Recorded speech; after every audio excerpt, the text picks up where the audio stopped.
Well, how are we doing, folks? This is Bob Gums bringing you the Concerned Forum. And I hope that everyone's doing well today. So far, we seem to have a bit of an interesting week. Now, who would have guessed that America's mayor, Mr. Rudy Giuliani, is a sex pervert? I wouldn't say pervert. There's nothing wrong with sex, no matter how you like it. But I don't think that anyone should be in a position where they are forced to have sex. So apparently the big deal today, as I speak, with little Rudy, is the fact that a young woman that he had working for him, basically, to me, it seems like a bondage type thing. It seems that she was essentially forced to satiate his uncontrollable lust. She was supposed to be some type of, what do you want to call it, secretary? Something of that nature. Well, apparently she was a lot more than that. Now, let's get something straight. Well, I'm not anybody's idea of a prude, okay? And if a man is in a position where he's able, a man or a woman is able to be in a position where they can afford to have a personal secretary, I say more power to them. But that is a relationship, that is a business relationship that should not be predicated on the idea of, well, you dress in the little skimpy outfit that I want you to dress in, and you will have sex when I want to have sex, because I'm your boss and I'm paying your salary. Plus, I understand that he was giving her a lot of legal advice. Look, I'm okay with anything between two consenting adults. And that's the key word, consenting. People should not have to be forced to do things. And apparently, this young lady was, she was forced. She also heard some very interesting conversations, which I'm sure the special investigator, he's going to have a whole encyclopedia full of things to look into regarding Mr. Trump and Giuliani. It looks like Julie and O'Donnell were basically trying to set up a scam. No, not a scam, but they were trying to hook it up so that you give me $2 million and I'll give you a pardon. I'll give you a presidential pardon. Okay? That's the, this is what really, oh God, it really incenses me. Our country, all right, this is not a soap opera that we're discussing here, okay? It's not a comedy show, although it appears at times it's starting to look more and more like that. But this is our country that we're talking about, okay?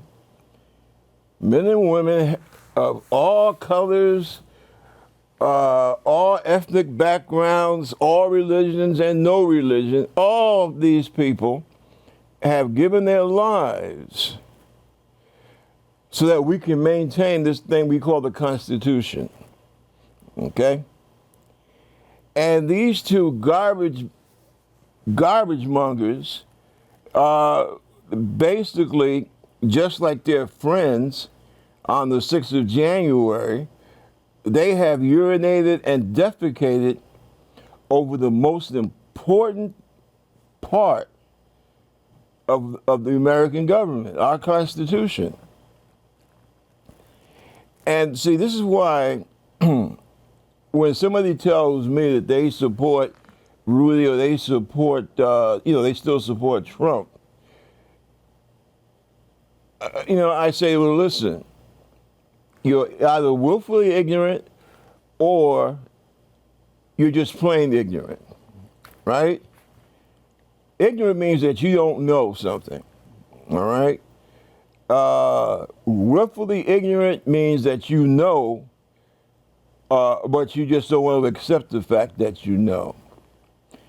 And by not accepting the fact that you know, that means that you have no wish to try and change the knowledge that you know is there, but you don't, you just want to, I don't care. I will follow Trump to the death, to my death, This is the foolishness, this is the insanity that has this country in trouble, big trouble.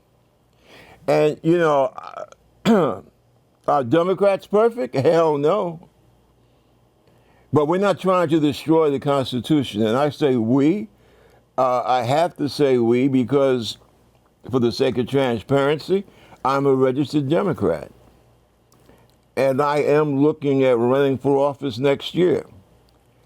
But beside that, I also look, there's this cat down in in Florida.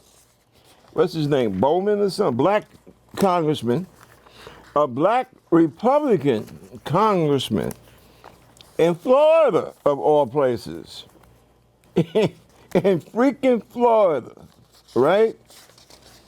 Florida, where they are saying that black people have no history in America, or that we have no history worth mentioning. Never mind the fact, now Florida is one of those states that black folks literally built. When you're talking about places like, especially places like Florida, Alabama, Georgia, Mississippi, Arkansas, places like that, yeah, black people in America contributed mightily to the building of this country, right? In some parts of the country, like Florida, as I said, Georgia, the original Confederacy, those states were built on the back of black people, okay? There's no ifs, ands, or buts. I don't want to hear this crap about, my people came over from Hungary and no. We're talking about stuff that happened before your folks even knew that there was a world outside of Hungary, okay? We're talking about how the United States got its first its first economy, where it got its first millionaires, all in the antebellum South. As a matter of fact, it helped to build up New England and the upper Midwest. All the investments, right? Steamship lines, railroads, factories. Where do you think that money came from?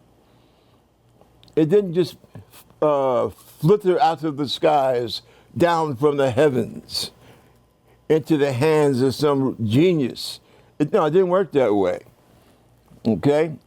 Black folks picked that cotton. Then after they picked the cotton, they baled the cotton. After that cotton was baled, it went up north to the mills in New England. New York had a few mills, but they mainly got over because of the banking industry, right? New York became the economic headquarters for this country. So yeah, New York benefited big time from slavery in the South. Now, if anybody, you see, this is the thing that I get very disturbed about. I hate to see walking ignorance. Okay, like that governor down there in Florida. He is an example of walking ignorance. And you figure a guy with his degrees, a naval officer, okay, he was a lawyer in the Navy, and you figure this clown would know better. But he is so warped, he is so full of hate that, he doesn't care about that. He doesn't care about the facts. People wonder, well, he's such a terrible politician. Well, he's a terrible politician because he's a terrible person. I mean, I guess, he loves his wife and kids. I mean, that's wonderful. Fine. Boom. Enough said about the family. I don't want to get all dragged up into that. That's part of the problem with our politics now. I'm talking about him, DeSantis, the governor, right? And see, he is part of this ignorance. And why in the hell somebody would say, well, I'm going to vote for DeSantis because he ain't Trump. Well, in the first place, that's pretty damn dumb, if you want to know the truth about it. Why is that dumb? Well, because DeSantis, he is just a mini-me of Donald Trump, okay? Trump should put him on his knee, right? Or get a dummy doll, one of those dummy dolls, go out on stage with the DeSantis doll on his knee and say, hey, this is my mini-me. Because that's exactly what DeSantis is. That's all he is. He is a Trump mini-me. And see, it's funny because you got some of those Republicans down there, they got some damn good educations. For real. I think you got a couple of Oxford boys on the the southern side of the House, the Republican side of the House. Same thing. But, marvelously educated people. But see, the problem is that they are so warped and wrapped up in this hate. And this is the BS they've been feeding to their constituents for so long that they're not going to admit to you if a gay person is standing in front of a blackboard, or if a black person is standing in front of a blackboard and he's not one of your, how would they say it, nice ones, okay? And it's, hey, 2 and 2 equals 4. They're going to say no. Because that's how sick and warped they are, okay? Look at what's his name, Graham in South Carolina. A 67-year-old confirmed bachelor, cries, okay, about women who want the right to have a medical abortion. Now you think about that. A grown-ass 67-year-old man, never been married, and he wants to ride herd on what a woman does in the privacy of her, consultations with her doctor. Now, that makes sense to you, then you and me, we are definitely on different sides of the room, okay? But this is what's happening. And, just like that what's her name, Howard or Harris, the black woman on Fox. I don't know, because I'm part of this thing where we call our cable companies and we tell them, listen, get Fox out of my package. If you can't get rid of Fox, I'll go to T-Mobile or some anywhere where I can determine not to have Fox as part of my package. And to tell you the truth, see, this shows my naivete because I'm trying to figure out why in the hell am I going to pay any attention to or listen to a media organization that's been sued for almost $1 billion in the last 3 weeks. They're getting ready, but I'll put it this way, by the time the other corporate company that they lied about, between that company and their shareholders, by the time those two entities finish with Fox, they're probably going to be saying goodbye to about, I don't know.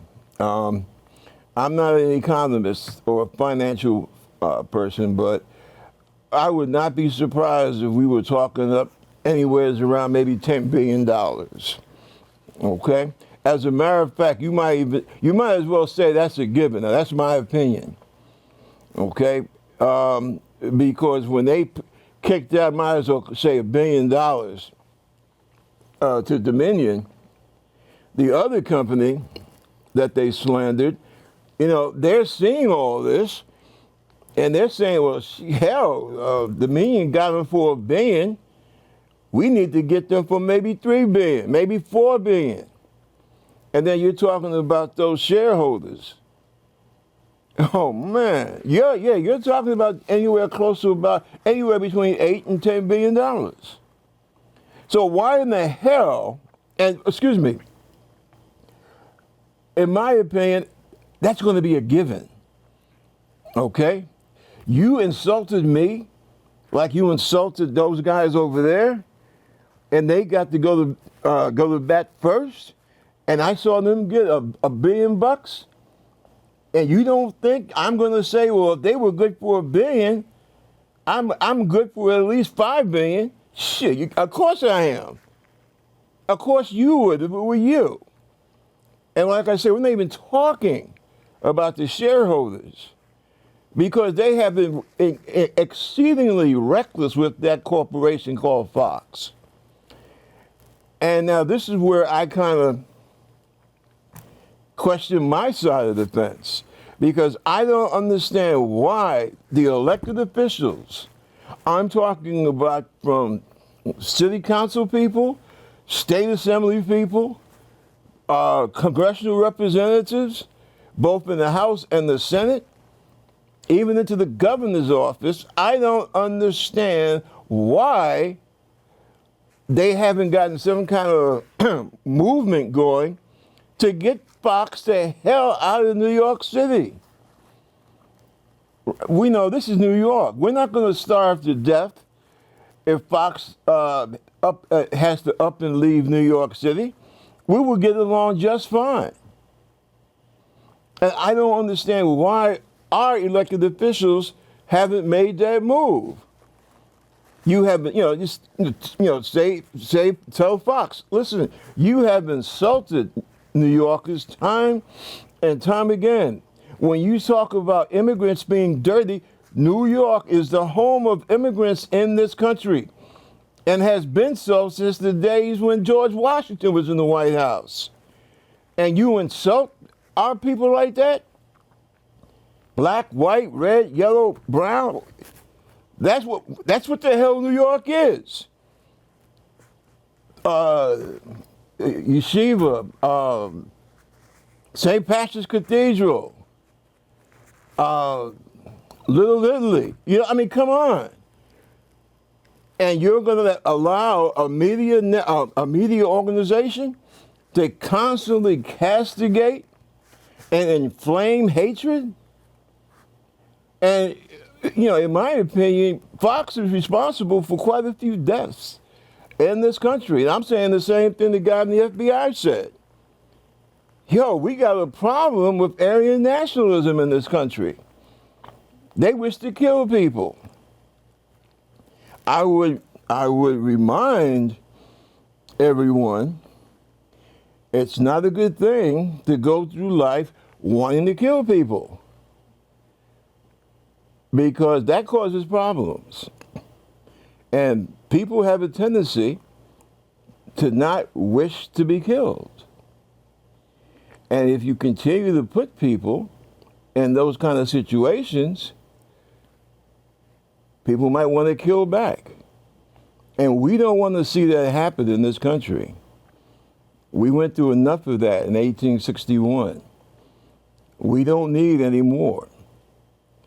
That's why I am a great proponent.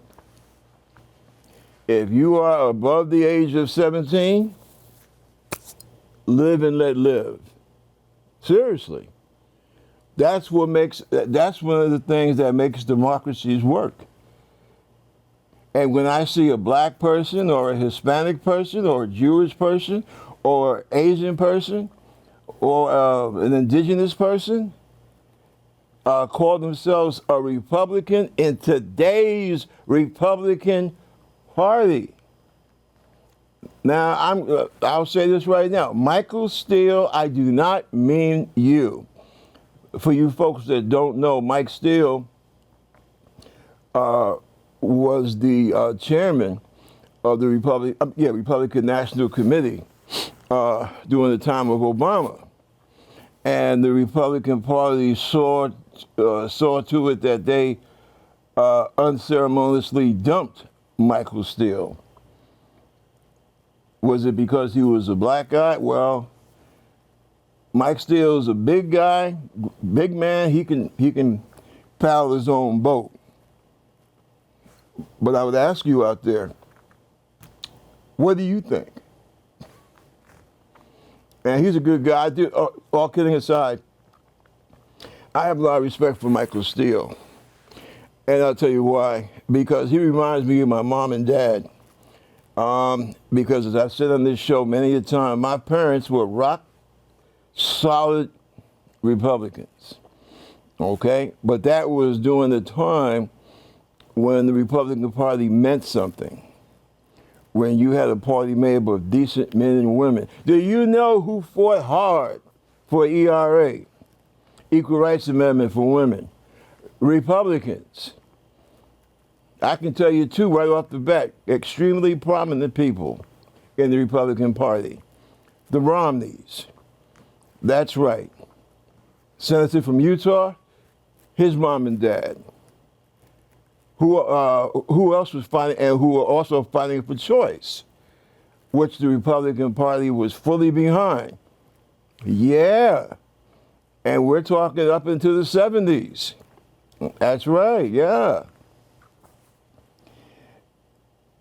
And who despised evangelicals? The mainstream of the Republican Party, okay? Shows you what happens when you let the scum of the earth into your party and then you let them dictate what your party's agenda will be. And see, I tell you something else. I don't have a problem with people being afraid. I've been afraid many times. Hey, I did 25 years in the military. There were times when I have been very afraid. But the difference between somebody who's afraid and a coward knows it's going to be rough out there when I'm going to do A or B because it's the right thing to do. And we have lost Republicans like that. One of the last Republicans who was like that was John McCain. A lot of his politics, a lot of his things I didn't like. But he was, and I don't mean this in a sexist kind of way, but he was a man. Okay? And see, that's when I saw that you had a segment in the Republican Party. I call it the Pat O'Brien segment. See, they were willing to play ball with the haters. And that hatred can spread. And that's why I say today's Republican Party is just like a venereal disease. It's just like syphilis. because it spreads. It spreads like hate. Fortunately, the Republican Party, it's grown smaller and smaller every day.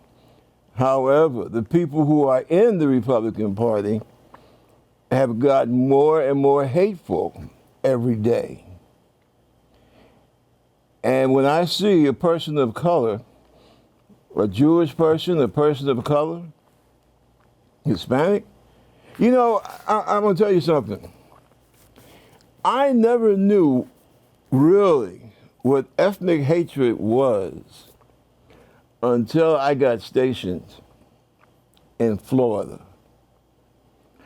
One of the things that I love almost as much as my life is the U.S. Navy. But I will tell you, the Navy has a problem. I mean, I don't know if they've taken care of their problem. I left Jacksonville in '90, went off to the first Gulf War. Yeah, that was the first Gulf War. Operation Desert Shield, Desert Storm. And because of the way my enlistment was, I got home. That and my wife being ill and being pregnant with our son, those two things, put it this way, I was not as motivated as I should have been to re-enlist. Every man has or should have at least one or two big mistakes in life. Or how else do you learn? And not re-enlisting in the Navy, that was one of them for me. But the hatred that I saw there in Jacksonville, I couldn't believe it. And it wasn't just a black thing. I mean, I assumed, hell, Florida, that's the South. And, people forget that. We are so accustomed to looking at, I can't think of the other guy's name, but Sonny and, the music from The Who and Miami Vice and everything, And we're thinking, yeah, well, that's so cool, but hey, man, that's the South. Okay? And Florida is a wacky state because the further south you go in Florida, the cooler it is, as far as I'm concerned. It's kind of like the Bronx or Harlem with palm trees, okay? As you go south in Florida. But as you go north, oh, man, you're talking lynch mob city. Jacksonville, hoo-hoo. All the sheriffs are named Bubba. I'm not joking. And oh, God, that was a trip. But the thing that really, I felt so ashamed, I expected the N-word, all right? No one would say it to my face, especially back, at that time I was deep into martial arts. I worked out several times a week, several days a week. So no, nobody said the N-word to my face. I would hear about it, because when I'm upstairs and they're down below, there was myself and there was, I think, one black chief petty officer. So I knew all about that. And like I said, that really wasn't a big deal. I would hope that somebody would, I used to pray that somebody would say it to my face, but never happened. But you know what I used to hear a lot? Bean picker, wetback, kike, Jew bastard, snotty bitches, talking about female officers. Oh my God. I got so fed up when I wrote a note, official like, to the CO. And that shook up a few, it shook up a few bodies. and I think it got some people out of there. But I had put up with that. We had to put up with that crap for a while, and it really taught me about hate. You know, I felt the way I used to feel when I was a little kid, watching the civil rights demonstrations on TV. You know, where the cops would be beating up the demonstrators and sicking police dogs on 14-year-old kids who wanted to use the library. And I was feeling that same way in Jacksonville. I hated it. My late wife, she wasn't too crazy about it either. But I realize now she wanted me to stick with the Navy. And I wish I had. But see, that's what happens when you allow hate to come into, you know, to be in an organization, you know? And I look at this brother down there in Florida, this black congressman down there in Florida, you know, youngish guy anyway, and I don't know what his trip is. I really don't. But as a person of color, see, one of my problems is, at the time I came up, and this is something I think that black people need to to understand and be aware of. People overseas, when they talk about justice, they look at black Americans. They don't look at indigenous people too much, primarily because of the fact that so many indigenous people were victims of genocide here in America. And that's just the way it is, folks. It's not being anti-American. That's just the history. And so black folks, because of our struggles against slavery, against Jim Crow, we became the embodiment in people's minds. People who were concerned about the ideas of right and wrong and justice, they looked towards black Americans. Unfortunately, there are some of us that, I don't know, it's like in one ear and out the other. Like that black congressman in Florida, for example. Now, Michael, Brother Steele, he tells him, yeah, I'm still a Republican, I'm not giving in to him. But he says that and stands up and he goes check mark by check mark. This is what's wrong with the Republican Party. This is where their racism hurts them. See? That kind of a black Republican or a Hispanic Republican or a Jewish Republican or an Asian Republican, I can deal with. I can understand.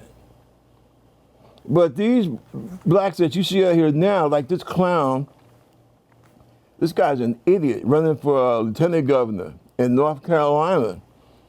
This guy's a Sambo, okay? He's nothing but a dancing Sambo.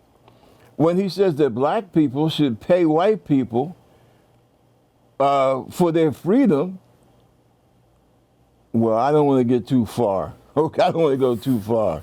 But, you know, this is what I'm talking about.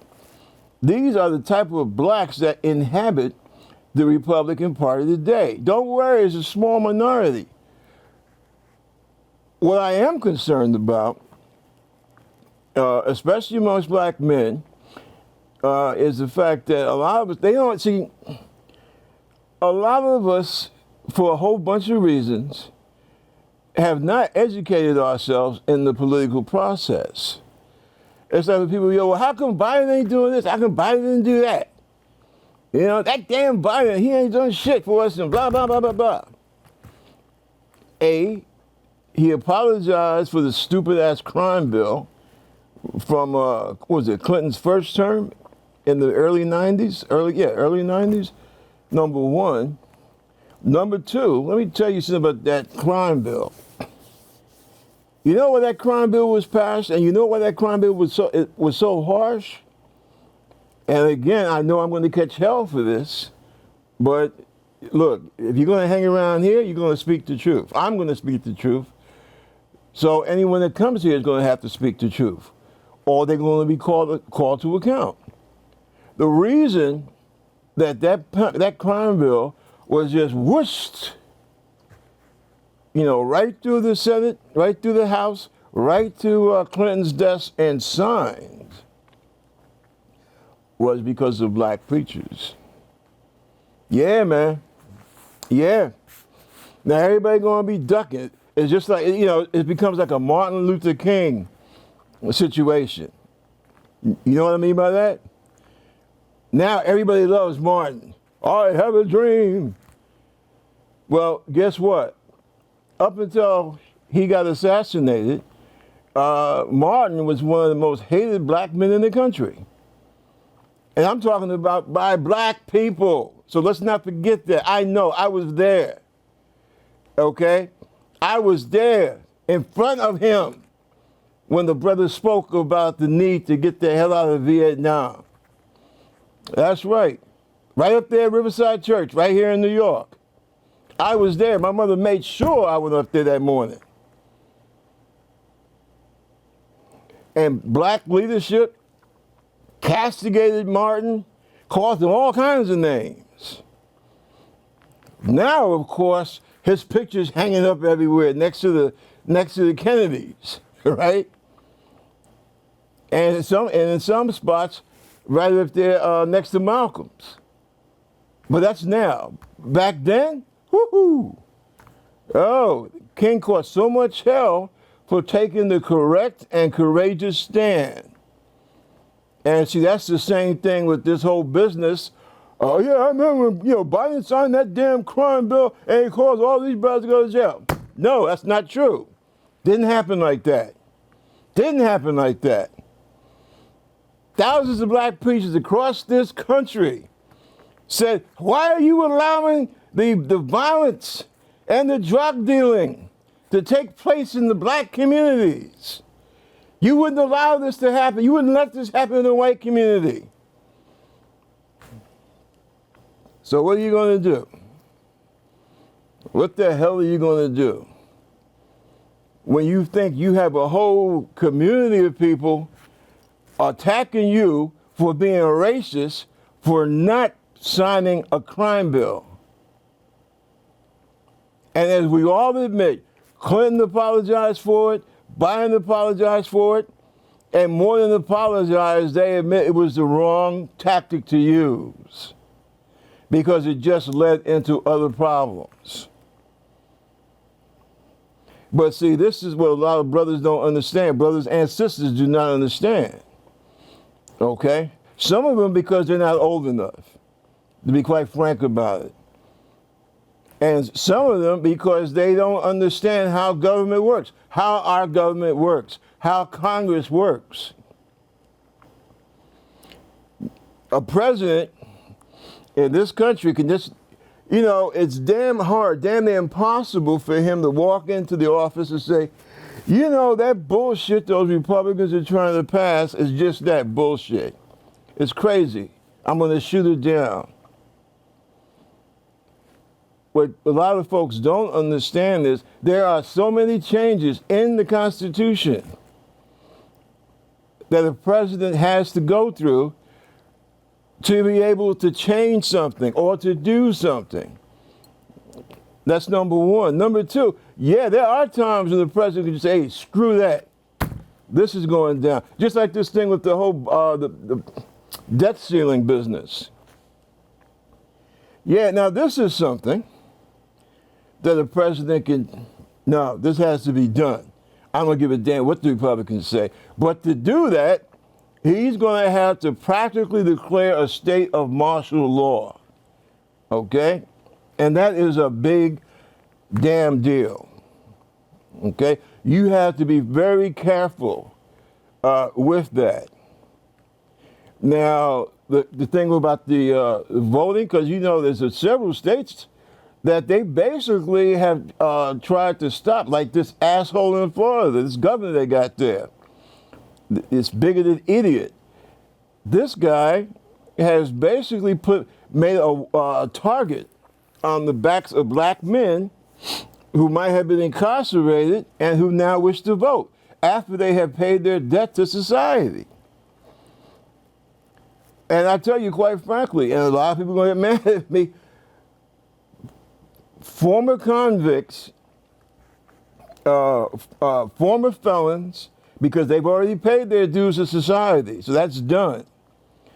They make better voters, as far as I'm concerned, than a lot of your so-called straight people out here, people who have never been in trouble or who've never been caught, okay?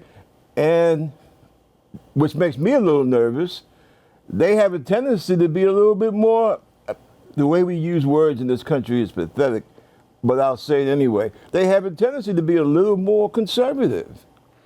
So all this BS that the Republicans try to put in the minds of nice people living in the suburbs, oh, well, the Democrats, they want all these criminals to be able to vote, and they'll vote to take your home. And it's just a lot of bullshit. And it's sad because it's nothing but fear. And I will tell you, people of color, Jewish people, women, you really need to think about what you do before you want to call yourself a member of this party. I understand, just like with Mike Steele, there are certain reasons why some people of color or women would choose to, still say, well, yeah, I'm a Republican.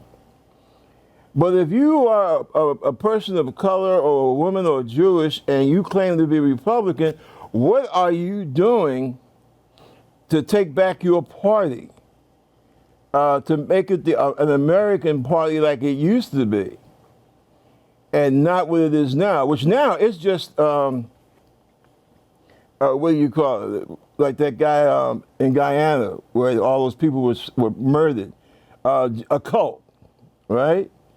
What you have now is you have a fascist cult. That's what today's Republican Party is.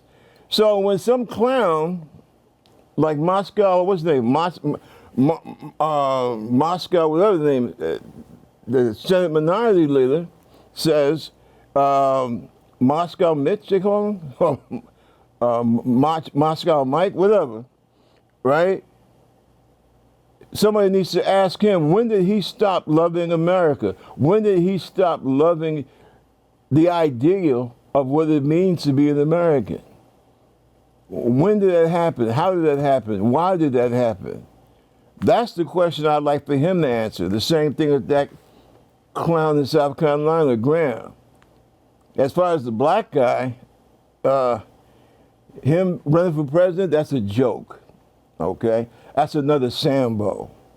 The reason I say Sambo, by the way, is because the whole Uncle Tom thing, Uncle Tom was naive, but he wasn't a nasty bastard, a sneaky bastard, all right? He wasn't a tattletale. Sambo, he was the one. He was a little son of a bitch, okay? He was a no-good bastard that stabbed his brother and sister slaves in the back. So I don't use the term Uncle Tom, I call them Sambos. Okay, those are that black guy in South Carolina, he is one of those that basically, if we were in 1820 and trying to plan an escape, he would be the one to tell the master, oh, them slaves, they plan to run away, master. That's the kind of person that he is. Because how can you be a member of a party that you see discriminate? This is not about being, betraying a race trait or anything of that nature.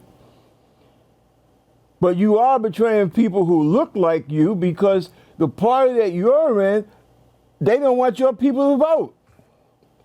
And you're okay with that. So what does that say about you? Now, Michael Steele, he's fighting to stay a Republican. He's fighting to cleanse his party. He's telling Republicans that they need to go to hell with that nonsense about voter repression. Now, my black friend down there in Florida and the other one in South Carolina, who call yourself representatives of the people, what do you have to say about a party that does not want you people who look like you to be able to vote? And the silence that I hear now is the same silence that we hear when those reporters and news people put their mic in front of your face and ask you that same question. That's why I use the term Sambo. And as far as my Jewish brothers are concerned, that base of that Republican Party, they hate your guts. Seriously. They hate your guts. My Latino brothers who call themselves Republican, they hate your guts. The base of that party hates your guts. I know. I fought over that. I lived among that.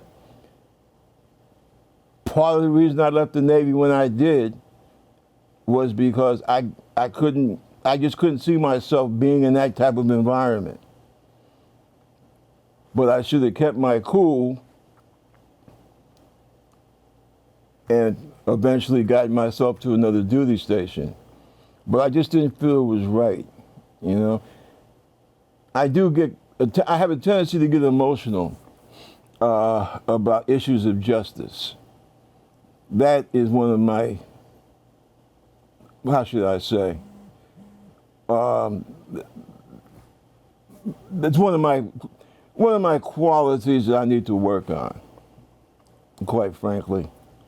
But I just wanted to get that out there because I have seen so many people of color like that, those blacks that they do have, because they don't have too many on Fox.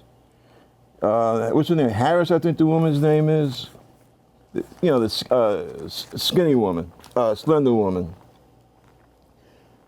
And she's going to talk about Biden, because Joe Biden told the truth about the racism in America. And she's going to try and say that Joe was ignorant. And how could she say that? I don't get that. I mean, I know that she's what's the female thing for Sambo? Samet? I know that's where her head is at, okay? But there's no logic to it. Because she sat there on that station all this time, right, with Tucker Carlson calling people of color everything but the child of God. And she had I've never heard her criticize anything Tucker ever said. I've never heard of her criticizing anything Tucker ever said.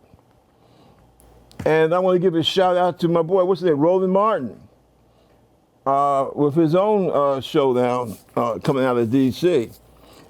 because he brought some things to my attention that I hadn't really thought about for tonight. But it's true. That thing about you said about Tucker, I got that from him because he asked that question. I said, yeah, you know, that's a damn good point. Tucker, he castigates, denigrates anybody who is not white male Protestant. And she says nothing. She says nothing. The idea of a woman's struggle to take care of her own body, that was a joke to Tucker. And she never had anything to say about that. But yet here is Biden saying the same damn thing the head of the FBI says. Yes, America's greatest domestic problem is Aryan nationalism, or as they say, white nationalism. And she's going to call Joe fool. Are you also calling the head law enforcement official in this country, the head of the FBI, is he a fool too? That's why I say we have to get Fox out of New York, okay? And we have a right to do that. And we need to make this plain to our representatives because every community has a right to set up their own standards in the media.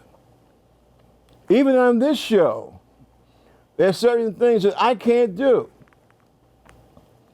I can't bring in a couple of young ladies in here and start having live sex acts.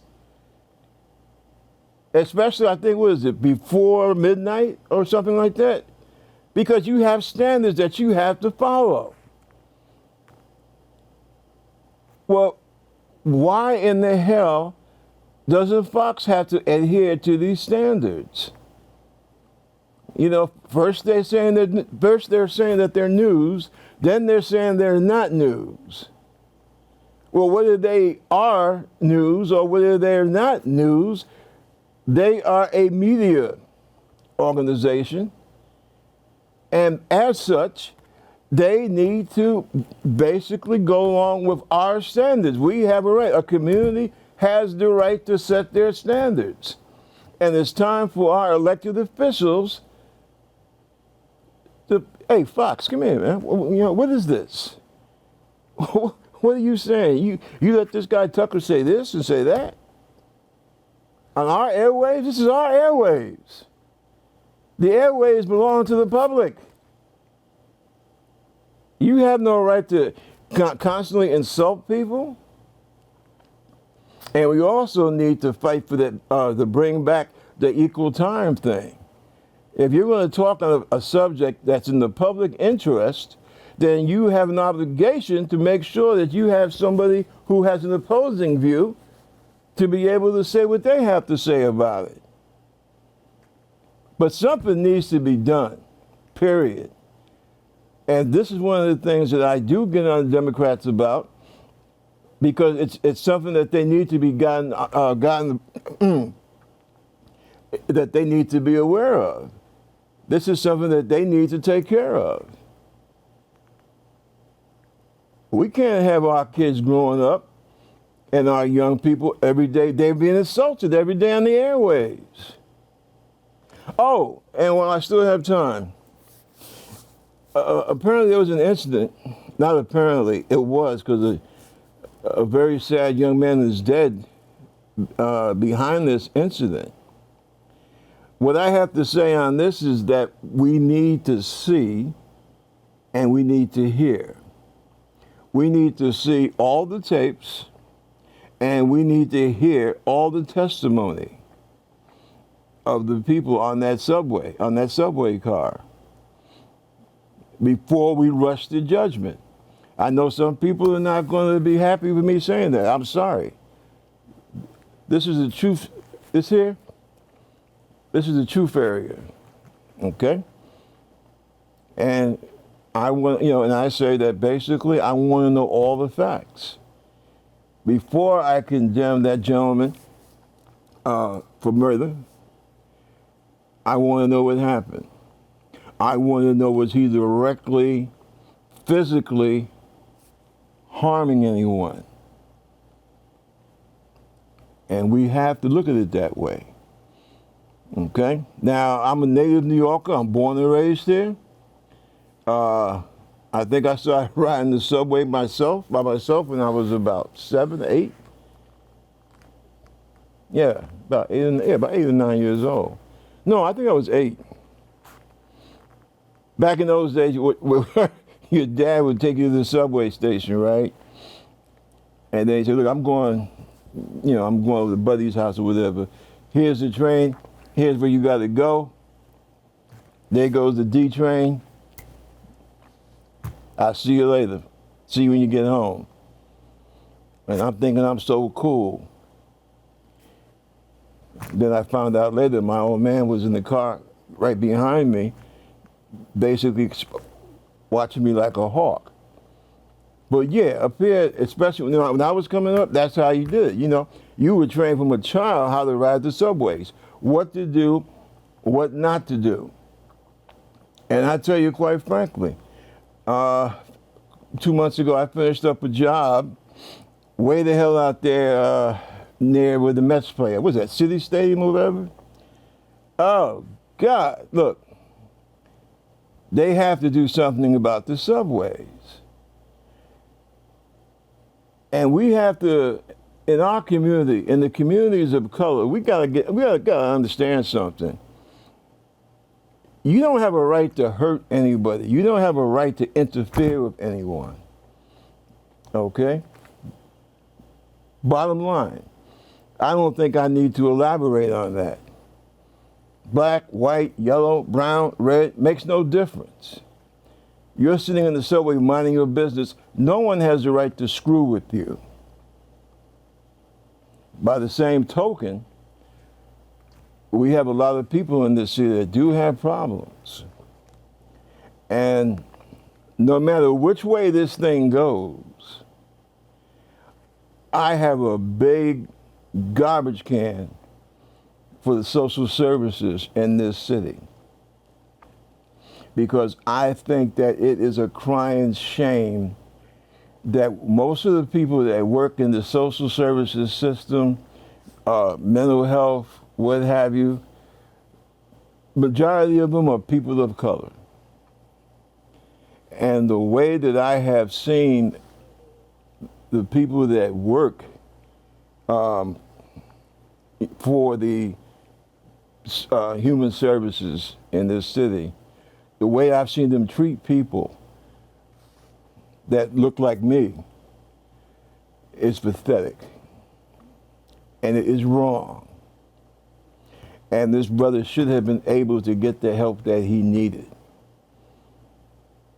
And that is, that's something that we have to deal with in this community. Don't come looking for my vote if you haven't told me what you have done and what you are doing to improve the whole human services situation in this city. Remember that. Don't come looking for votes if you haven't done that. Because I know one vote you're not going to get, and that's mine. As we get ready to wrap up here, I want to thank you folks for letting me in your home. And let's just pray that we all get through this. That's the best thing anybody can say. Because it's, we're in a bad situation. Some bad people have put us in a very bad situation where we're trying to kill each other because of who we are, what we do, what we look like, who we pray to or not pray at all. And it's not supposed to be like that in this country. And we need to, all of us need to stand up and take a stand. When it's right, it's right, and when it's wrong, it's wrong. And when there's a time for understanding and humanity, just like this young man in the subway, there has to be some of that there also. So let's try and work together, folks. Next week, same time, same place, same channel. Bless you all. Take care of each other.